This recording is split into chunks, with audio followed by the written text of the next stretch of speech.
Dawn said I needed to start the video right now. We are driving to go get food. I made him check his teeth so he doesn't have any food. I have nothing in my teeth that I know of other than my teeth. Not yet. We haven't eaten. Not yet. We're going to eat in a moment. Then we're going to go hit a couple thrift stores as we always do. It's a busy day today. Oh, yeah. We're going to be doing our live. We do lives every Wednesday if you guys didn't know. The time varies, usually around 5. It could be like an hour or two later, just depends. And that's Pacific Standard Time. We're on the West Coast. So 5, 8 Eastern. And then we have our card auction at 7:30 p.m. on Whatnot. Pacific Standard Time. We had our ephemera auction last night. It was great that a lot of you showed up. We appreciate it. We didn't sell much. It wasn't that great. That's the thing about auctions, though. As we've learned from doing, literally, guys, we did in-person auctions in Utah. I'm an auctioneer.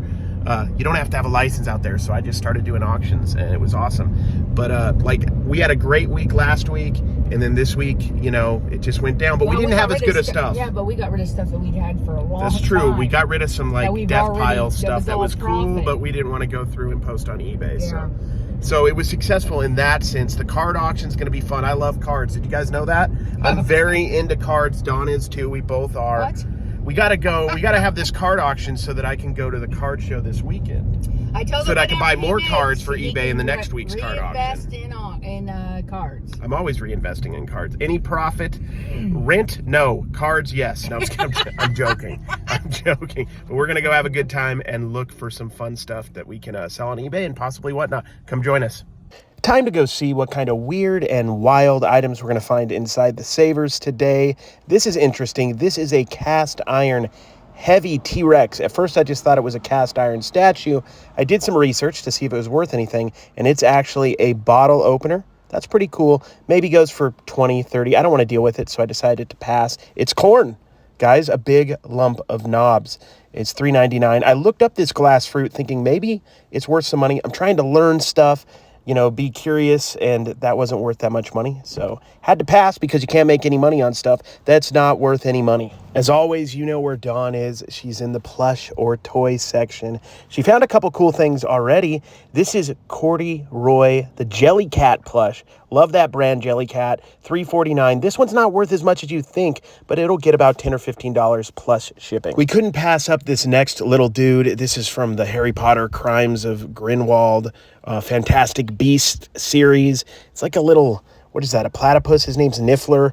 I think it's $2.99. Not big money, not going to make us a lot, but we cannot pass that up. It is too cute, too cool. Might end up going into a Whatnot auction. Here's Barnsey, the Barnes & Noble bear. Looked him up. Also not worth a ton. Similar to the other plush, but we like the other plush better. So we're going to get that and pass on the Barnsey. Looking through the toy bags, seeing what we can get. For $3.49, this is an original 1988 Charles Barkley starting lineup. Not worth a lot. I'm going to get it, though. There's another toy in there that might get me a few bucks. Sometimes we get stuff we enjoy, even if we're just going to make a few bucks. This next toy is a Triceratops from Jurassic World Dominion. It's brand new in the package. It's $8.49, right on the border of whether we should get it or not. But with fourth quarter coming up, we're going to get brand new in the package toys. Should get us around 15 or 16 plus shipping. This one right here, not worth that much. These go for around 10, 11 new, at Walmart, I believe, and at $8.99, definitely not worth the time.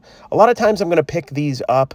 For some reason today, I just didn't feel like testing it and figuring it out, so decided to put that one back. I don't know about y'all, but I'm always wary of these drone items. I don't know if they work. I don't know if I want to go through the hassle to test them, and this one was particularly expensive, too, at the thrift store. You're never going to typically find these at a really great price. $79.99. I mean, that's insane. No way I can touch that. It's probably not even worth that much new at all. This looked interesting, like it could be worth some money. $9.49 though is about what it's worth. It might get a little bit more, so I had to pass on that, but still pretty cool. I have a love-hate relationship with shoes. I always seem to look at these Brooks, and they're in really nice condition. I decided to take a chance on them at $13.49.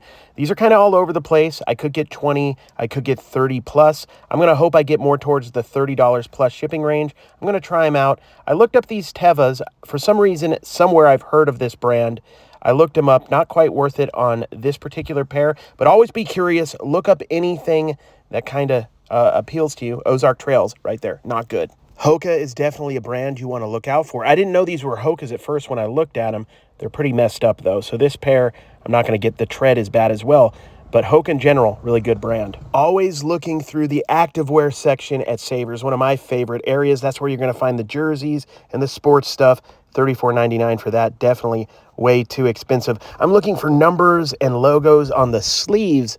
That usually indicates that it's some sort of jersey or something of that nature. Also looking at stuff like this, shorts when I can. This is definitely a vintage-ish Florida Gators pair of shorts, but they're so messed up. The logo's peeling on it, so I decided to pass. But if those are in good conditions, they'd be a definite buy. The hat section is one of my go-to sections because anywhere in America, and I can tell you this from experience, anywhere in America, you're going to be able to find hats relatively inexpensive. Not every shop, but there should be thrift stores in your area. You got to find the right one that has them priced affordably, and people use them, people wear them, so you can sell these pretty decently. Definitely, as you know, for me, look for these snapbacks, the vintage stuff, but good content is good content. So if it's pop culture, if it's sports, if it's something that really catches your eyes and is unique, it's never going to hurt you to do a little research when you're at the thrift store. In fact, it's probably going to make you some good money if you get in the habit of doing that.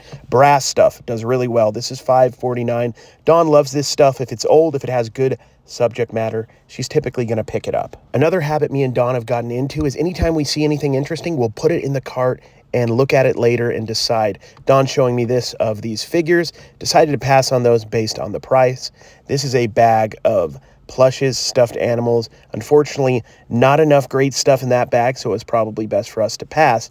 And this cool little Ninja Turtle guy right here was awesome, but the price was too much, $4.49 for one of them. If there was a few of them, or if there were some other plushes in there, it might be worth the time, but that one was a pass. This is cool. Safari. Plastic animals can sell really well. Safari, Schleich. This is a gold version. Never seen a gold version before. So we're going to pick it up at $3.99 and see how we do on it. We're back at Tropicana. You going to give me a head start this time? You giving me a head start? I'm not running because I'm going to... I hurt my knee last time. No, I know, I'm the worst. My hat's off to the Las Vegas Savers and their holiday section being super organized. And it seems like, and a lot of thrift stores do this, they save holiday stuff all year and then they put it out at the right time.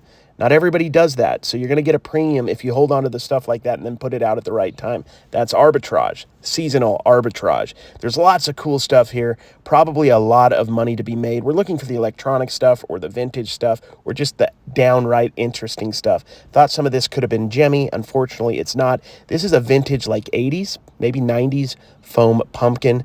Not super expensive. We're trying to figure out what the brand is on it.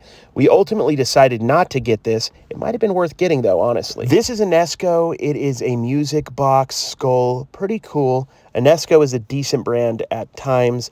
I looked and looked and looked for this online. I couldn't find it. It has some sort of funeral march on it. Would have been neat. Probably overpriced. I wanted to get it, but we decided to pass. So many bags of Legos here, which is nice. I'm looking for minifigures or vehicles. This bag had a lot of vehicles in it. I initially was going to look around and see if there was anything else good. And ultimately, I decided to get that bag of vehicles. Even if it's missing a few pieces, I probably will get, you know, I'd say $25 to $40 for all these Legos. There's even like a small Batman one right there. I can't lose, we'll put it that way. So I'm definitely going to pick it up, try it out. Use your knowledge base, whatever that is, to your advantage when you're at the thrift store. I've been following sports my whole life. This is a 90s, 2000s Warriors logo. This itself is not worth a ton, but it's good to understand the logos and what the era is. If I found that on a jersey or a baseball hat and it was in good condition, it could be worth some good money. This looked fake, so I want to show that out to you.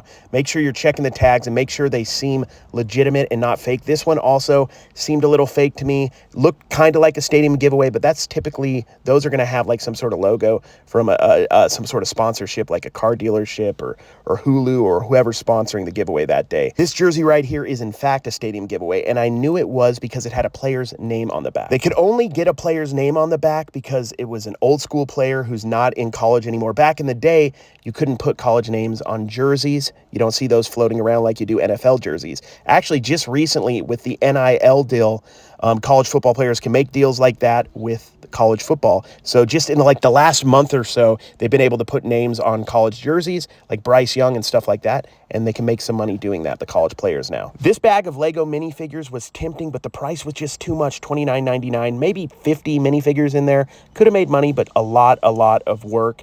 This is 5 Star, which is a Funko brand that made like Funko type figures, but they had little accessories.